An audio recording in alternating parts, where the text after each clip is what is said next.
ሚኒሊክ ካለ ጎበና፣ ጎበና ካለ ሚኒሊክ ዘመናዊት ኢትዮጵያ መፍጠር የሚችሉበት ምንም አይነት እድል የለውም። እነዚህ ሰዎች ተዋህደው ነው የፈጠሩት። ብዙ ጊዜ ወደ ደቡብ ያለው ግጭት ይነሳል። ነገር ግን የሸዋው ኃይል ጎጃም ከራስ አዳል በኋላም ንጉሥ ተክለ ሃይማኖት ጋር ተጋጭቷል። ወሎ ከሚካኤል ጋር ተጋጭቷል። አርሲ ወላይታ ተጋጭቷል። ከሸዋ የተነሳ ወደ ሁሉም አቅጣጫ ነበር ዘመቻ የሚካሄደው።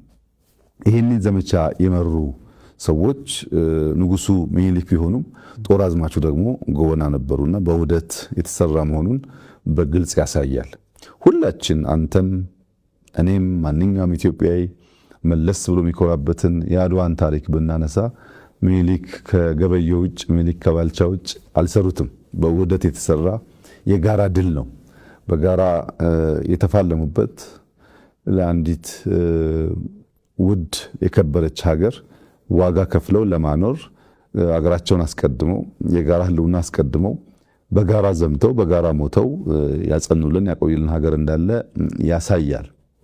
በህዝቦች ደረጃም እንኳን ብትወስድ እንደ ማህበረሰብ አርሶ አደሮች በፊውዳል ስርዓት ላይ ማመፅን ብትሰማ የጎጃም ገበሬዎች አመፅ ትልና የባሌ ገበሬዎች አመፅ ሲባል ትሰማለህ።